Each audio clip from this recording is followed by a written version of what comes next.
So you have a situation where post the lockdown, you have schools that have reopened, you have in some sections, you've got malls open, hotels open, exams are being held, elections are being held. But what is that one thing which is not being held because of COVID-19? Parliament session. How can this be? And how can this be acceptable? That's the question that we are asking on discussion number 1.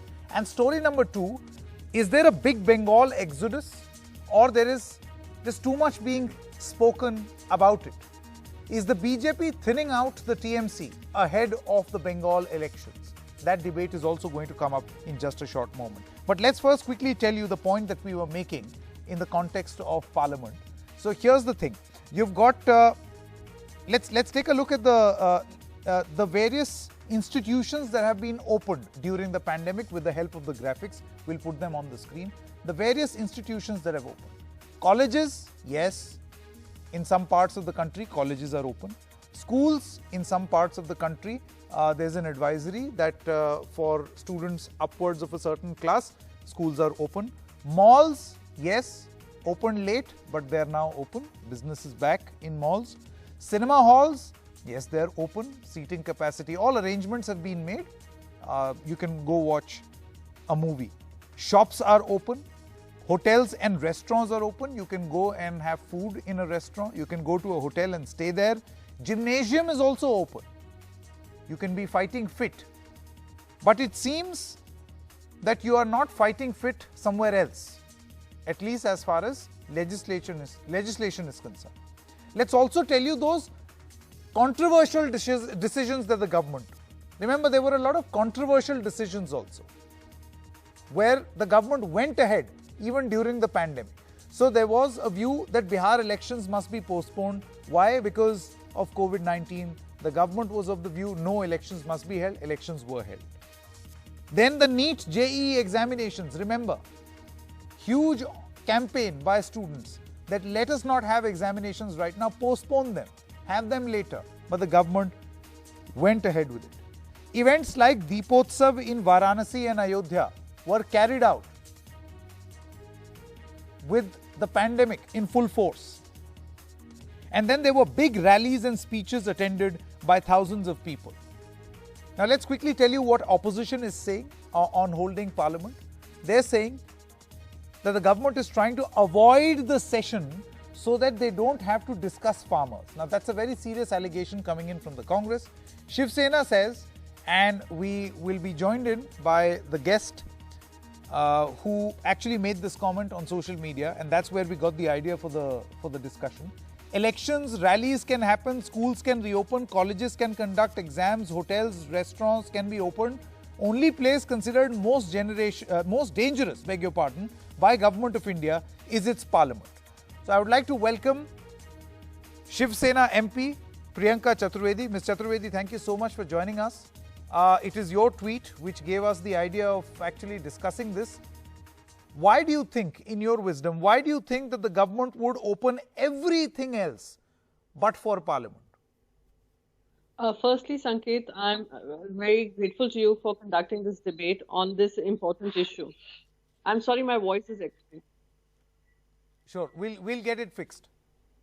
Can you hear me now? For a parliamentarian, yes. Yeah. For a parliamentarian like me, it is my first term in the parliament, and there's a lot that we wish to contribute. But unfortunately, we have a government which does not want to get into any debate, any dialogue, any discussion. And this is something which goes against the parliamentary democracy as we have known of it. In a parliamentary democracy, you should be willing to open to what the opposition has to say. But Government of India seems to have a total contempt for anyone who seems to have a different point of view. At this point in time, if you remember, the budget session was prorogued last time simply because we were going into a lockdown. Monsoon session also was curtailed because of COVID reasons. Now for you to talk about winter session being totally done away with, it speaks of the government's absolute brazenness and arrogance to even hold itself accountable for all the situation that we are seeing that is messing up the nation's economy, the social fabric of this nation. We are seeing a total social unrest unfold right in front of our eyes.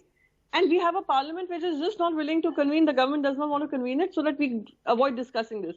You have a fragile situation on the China border, and you don't have any answers forthcoming from any of the ministers. And any question asked of them is makes you liable for being labeled as a anti-national, etc. So these are important, relevant questions. I have been reading all the national newspapers' edits. They continue to say parliamentarians should come to work. All the parliamentarians, and I'm telling you, if they had a secret ballot box voting right now, even the BJP MPs, elected representatives, would want to be in the parliament, but they dare not speak about it simply because it goes against the leadership of the Bharatiya Janata Party and how they are messing up the entire governance. So what exactly do you feel, Ms. Chaturvedi, that the government is trying to hide? Of course, the contentious issue of farmers, where the government will be asked a lot of questions. But do you think that this smacks of duplicity, where on one hand you want NEET JEE aspirants to write their exams, you are conducting events like Deepotsav in Varanasi and Ayodhya. You're holding big rallies yourself, you're going ahead with elections. The one thing you don't want to do is hold parliament session. Exactly, and that was what my tweet was about. Every notification that comes from the government of India, they talk about metro running, they talk about trains running. We read Economic Times every day which says, oh, the domestic air travel is almost matching pre-COVID levels. So when we are talking about all this, when we are opening up the cities, we are opening up the towns, we are opening up the political rallies, election campaigns, we saw what was happening in Hyderabad, we saw what's happening in West Bengal, we saw what happened in Bihar. And then for you to say, and the by-elections that happened in Madhya Pradesh, and for you to turn around and say, oh, now it's very dangerous for us to convene the parliament, then it smacks of just one thing: hypocrisy, doublespeak, and the fear of not COVID, the fear of having to answer questions from the elected opposition of this country. These are also elected representatives who are representing their constituencies, and they have questions to ask. What is your vaccination plan of action? How are you going to go about ensuring that every person in India is vaccinated? Is it going to be free? Is it going to be charged?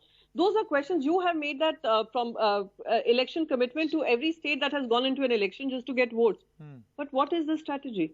Shouldn't the country know? Shouldn't that be discussed freely and fairly in the parliament? Absolutely. You're fearing the questions that are going to be asked of you, and you will have no answers to give. And that is the reality behind not convening the parliament session. Priyanka Chaturvedi, Rajya Sabha MP and leader of Shiv Sena, thank you so much for joining us on this important discussion. We consider it important because we feel, and as I welcome Professor Geeta Bhatt, is a political analyst, supports the RSS and the BJP, and Amiben Yagnik, Rajya Sabha MP of the Congress Party. I want to ask you, Professor Geeta Bhatt, see, there's not all joy in just commissioning a new parliament. You got to make the existing one function also. And that onus is also on the government. I mean, fine, the country deserves a better parliament, bigger temple of democracy, but it's got to work, right? Yeah, Sanketji, you see, I mean, you know, the whole world is facing extraordinary situations, and certain points which you have made. Taking them into consideration, I want to put forth that even when the monsoon session was opened, at that time also we saw that in spite of making, taking all kind of measures like of social distancing and having separate shifts, then also there were many member of parliaments in Lok Sabha and Rajya Sabha who got infected during the ongoing session. And because of that, they had to curtail that monsoon session also. Now, seeing the condition that here also at present, 700 plus parliamentarians, 200 of them, they are above the age of 65, which, you know, they are those who are more vulnerable in catching up this disease. So at such a time that, you know, the government has thought that it will be better that in January they are holding the budget session is going to take place. Also, a large number of state assemblies also, they at times have taken this decision, like Kerala. They did not hold their monsoon session. And also, I just saw, Priyanka ji speaking just before we started this program. What is the Maharashtra government holding their winter session of the state assembly? Can someone check that? As far as I know, they are not holding it. They are just holding a short 5-hour session. And the rest is not going to happen even in Maharashtra. So, A large number of state assemblies have also in Himachal Pradesh. Even the Congress, the state Congress former president has come forward and said that the winter session should not be held because of COVID. So these are some challenging times, and it is not that the parliament is not going to is not going to be functional. They are going to open it, and the budget session is going to take place in the month of January. Sure. Okay. Amiben Yagnik, you have heard Professor Bhatt's intervention. My only point is that when, who was contesting elections in Bihar? What was the age of a Sushil Modi or the age of a Nitish Kumar? Right? They were not particularly young people. So if they are fit enough to hold elections, hold rallies, meet people, then they can surely serve the country as well. I mean, we saw in the monsoon session that crucial bills were passed. How they were passed is a different matter. But right now, don't you think that the parliament must convene? It must convene, and that has been the demand from all sides. And when you hear the parliamentary affairs minister, he has given an explanation where he does not want to discuss the specifics. That's what he said. But he says that he has contacted various party floor leaders and informally talked to them, and they have suggested this. Now, there cannot be some kind of informality. There has to be a proper procedure. Who has said what you have to give very categorically. But because you do not want to face any questions, you do not want to come out with the real issues of the nation before the nation, you do not want to have a healthy discussion, you do not want to follow democratic processes, you are running away from having a parliamentary session. Taking the pretext of COVID, yes, COVID is there, it has been there since March. In February, Rahul ji said and tweeted that it is taking a disproportionate, alarming turn as far as the COVID-19 virus is concerned. Please take into account the seriousness of the issue, but the parliament session went on in March, and then there was a lockdown. We also had a session in September.